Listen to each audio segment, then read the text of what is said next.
Hello friends, हम लोग पढ़ रहे हैं Indian polity book M Laxmikanth की। इस बुक में हम लोग चैप्टर 5 पढ़ रहे हैं। तो फ्रेंड्स, चैप्टर 5 में आज हम लोग पढ़ने वाले हैं exchange of territories with Bangladesh. तो फ्रेंड्स, अगर आपने अभी तक मेरे चैनल को सब्सक्राइब नहीं किया है तो सब्सक्राइब कर ले और वीडियो को ज़्यादा से ज़्यादा शेयर करें। तो फ्रेंड्स, चलिए हम लोग देखते हैं इसमें क्या है। तो इसमें 100th कॉन्स्टिट्यूशनल अमेंडमेंट एक्ट पास हुआ था फ्रेंड्स, 2015 की बात है। हमारी जो सरकार है इसको बहुत बड़ा अचीवमेंट मानती है, अचीवमेंट बोलती है। उस समय पे लोग थोड़े कंफ्यूज हो गए थे, बोल रहे थे ये क्या बवाल है भाई, हमारे देश का हिस्सा आप क्यों दे रहे हो दूसरे देश को। तो देखिए फ्रेंड्स, हिस्सा नहीं दिया जा रहा था फ्रेंड्स, एक्चुअली ये इनक्लेव्स है। आपको ऑरेंज में दिख रहे होंगे इनक्लेव्स ऑफ इंडिया, और आपको ग्रीन में दिख रहे हैं इनक्लेव्स ऑफ बांग्लादेश। तो क्या दिख रहा है आपको? आप इस मैप में आराम से बांग्लादेश और वेस्ट बंगाल देख पा रहे होंगे फ्रेंड्स। तो जो आपको ब्लू वाला इलाका दिख रहा है वो एक्चुअली इंडिया है। अब देखिए इंडिया में कितने बांग्लादेश के इनक्लेव्स नज़र आ रहे हैं। तो जो ग्रीन रंग के इनक्लेव्स दिख रहे हैं आपको इंडिया के अंदर, दिनहाटा, सिताई, शीतलकुची, यहाँ में जो आपको ग्रीन रंग के इनक्लेव्स दिख रहे हैं फ्रेंड्स, ये है बांग्लादेश के। तो इन ग्रीन इनक्लेव्स में बांग्लादेशी लोग रह रहे हैं, बट ये है कहाँ पे? ये फ्रेंड्स इंडिया के अंदर है। वहीं पे इंडिया के लोग इस कुछ ऑरेंज वाले इलाके में रह रहे हैं फ्रेंड्स, जैसे बोदा। तो यहाँ पे ये रह रहे हैं। ये इलाका एक्चुअली में कहाँ पे आ रहा है? बांग्लादेश में आ रहा है। तो इस लैंड बाउंड्री एग्रीमेंट में यही किया गया फ्रेंड्स कि इन इनक्लेव्स को एक्सचेंज किया गया। तो जो ये ऑरेंज वाले इनक्लेव्स थे जो बांग्लादेश में थे, ये एक्चुअली इंडिया के थे। एक्चुअली इंडिया के लोग यहाँ में रहते थे। ओके, तो ये इंडियन सिटीजन, बट चूंकि वो इनक्लेव्स में हमेशा से रह रहे थे तो ऑब्वियस सी बात है इनको इंडियंस बोला जाता था। उसी तरीके से इस ग्रीन वाले इलाके में बांग्लादेश के लोग रह रहे थे, पर वो आता था इंडियन बाउंड्री में। तो जब ग्रीन वाले इनक्लेव्स यहाँ पे थे तो कई सारे बांग्लादेशी लोग इस ग्रीन वाले इनक्लेव्स में जाते थे। तो बहुत सारे लोग, क्या हुआ कि इसी बहाने बांग्लादेश से इंडिया के अंदर घुस गए। देखिए असम में और बाकी जो नॉर्थ ईस्ट स्टेट हैं वहाँ पे देखने को मिलता है कि बहुत सारा माइग्रेशन हुआ है बांग्लादेश से। इनलीगली लोग इंडिया में आ गए हैं।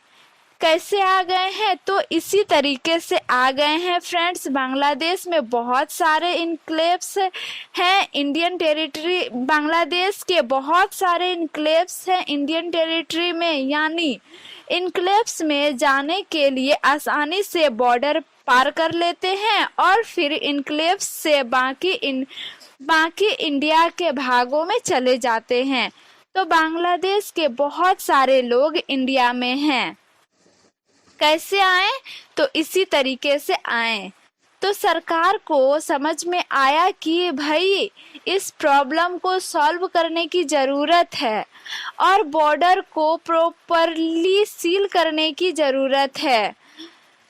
तब होगा ये इनक्लेव्स एक्सचेंज किए जाएंगे।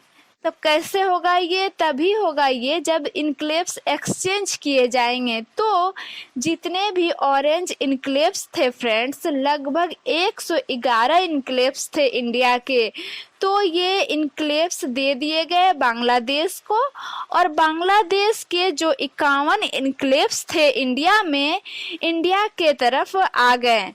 तो इससे हुआ क्या? इससे बॉर्डर सील हो गया। तो कोई भी लैंड नहीं दिया गया था फ्रेंड्स इस लैंड बाउंड्री एग्रीमेंट में, बस बॉर्डर को स्ट्रॉन्ग किया गया था। इस एन्क्लेव्स के वजह से इंटर बॉर्डर मूवमेंट ना हो, इसलिए ये चीज़ करी गई थी, जो कि बहुत ज़रूरी भी थी फ्रेंड्स। इसलिए हमारी जो सरकार है उस लैंड बाउंड्री एग्रीमेंट को 100th कॉन्स्टिट्यूशनल अमेंडमेंट एक्ट 2015 को अपना एक बहुत बड़ा अचीवमेंट मानती है। फिर देखिए, बांग्लादेश के साथ फ्रेंड्स बॉर्डर का थोड़े बहुत माइनर इश्यूज चलते रहते थे।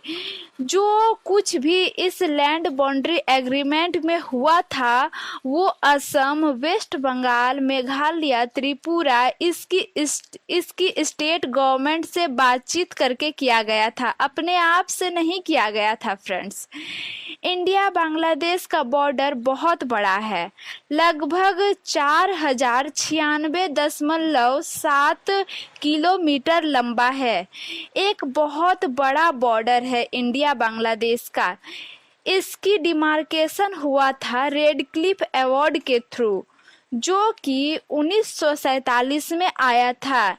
ये मैंने आपको पहले ही बता दिया है फ्रेंड्स, पहले की वीडियो में मैंने आपको इसको बताया है। तो इसमें सॉल्व करने की बहुत सी कोशिश की गई, तो बैगेज अवार्ड आया था 1950 में। इसको फिर एक नेहरू नून एग्रीमेंट किया गया था। इस नेहरू नून एग्रीमेंट से बीरूबारी यूनियन 12 को 2 भागों में बांटा गया था। इसको सुप्रीम कोर्ट में चैलेंज किया गया था फ्रेंड्स। फिर जब 1971 में बांग्लादेश को मिली आज़ादी, तो फिर 16 मई 1974 को ये सारे इश्यूज उस समय भी उठे थे। ये जो लैंड बॉर्डर एग्रीमेंट वाला इशू है ना, वो जो 6.1 किलोमीटर का 6.1 किलोमीटर का अनडिमार्केटेड था ना, जहाँ पर कोई बॉर्डर ही नहीं था, वो इशू 16 मई 1974 को भी उठा। उस समय तक बांग्लादेश आज़ाद हो चुका था, लेकिन 16 मई 1974 को ऐसा कुछ करने के लिए ऑब्वियस सी बात है टेरिटरी का ट्रांसफ़र करना पड़ता। उस टेरिटरी को ट्रांसफ़र करने के लिए कॉन्स्टिट्यूशनल अमेंडमेंट एक्ट की ज़रूरत थी इंडिया में, वो हो नहीं पाया। इसलिए ये चीज़ मैटेरियलाइज्ड नहीं हुई। इस चीज़ को मैटेरियलाइज्ड करने के लिए एक प्रोटोकॉल साइन हुआ इंडिया बांग्लादेश के बीच में। अब 6 सितंबर 2011 को, और ये 6 सितंबर 2011 का प्रोटोकॉल बहुत इम्पोर्टेंट था फ्रेंड्स। इस प्रोटोकॉल के बेसिस पे ही लैंड बॉर्डर एग्रीमेंट 2015 वाला इतनी आसानी से एग्जीक्यूट कर लिया गया, क्योंकि आधी से ज़्यादा काम तो 6 सितंबर 2011 को ही करा जा चुका था। और ये जो पूरा प्रोटोकॉल साइन हुआ है, लैंड बॉर्डर एग्रीमेंट है, ये जो असम, मेघालय, त्रिपुरा और वेस्ट बंगाल इनकी सरकार के साथ डिस्कस करके किया गया है। यूनिलेटरली सेंट्रल गवर्नमेंट ने इसको नहीं किया है। तो आई होप मैंने जो कुछ भी आपको इस वीडियो में समझाया है फ्रेंड्स, आपकी समझ में आया है। आपको अगर ये वीडियो अच्छी लग रही है तो ज़्यादा से ज़्यादा लोगों को शेयर कीजिए फ्रेंड्स।